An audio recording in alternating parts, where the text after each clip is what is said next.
Well, the day-to-day business of Beacon Hill is becoming more tied to Washington. Yeah, this as legislators seek to shield the state's coffers and residents from the Trump administration's actions. NBC 10 political reporter Matt Pritchard is at the State House for us. Matt, good afternoon to you. Now, these efforts, they're taking a variety of forms. What can you tell us here? Yeah. Now, Colton, Priscilla, there's no doubt about it. Whether it's building it into a budget or naming Donald Trump by name, Beacon Hill seems poised to try and put forward that posture of resistance.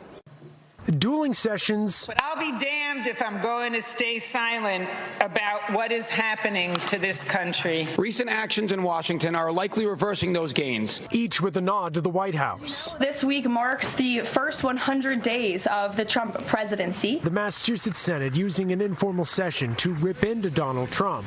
In such a short time, America is becoming unrecognizable. Americans speaking out will, over time, send this president a message that he needs to hear. This is real. This is not anecdotal.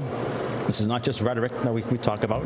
This is having an impact on the lives of people that I represent. Meanwhile, on the House side, House will be in order. A less overt and more routine process playing out, sifting through 1,650 amendments to a $61.4 billion budget proposal focused on shielding the state from rapid-fire federal cuts. It's the most in at least a decade or so. You usually see around 1,500. And I think it's indicative of the fact that maybe folks don't totally get yet how the economic world may be changing, but it also may indicate an increased level of kind of concern. One of the challenges we face here is obviously direct aid that we get from Washington and what are the impacts on that, as well as what programs that people get directly from Washington that are no longer funded or underfunded or cut. A series of separate steps intended to move the needle, if only barely. The longer we fight back and united, then we can really make a positive difference here.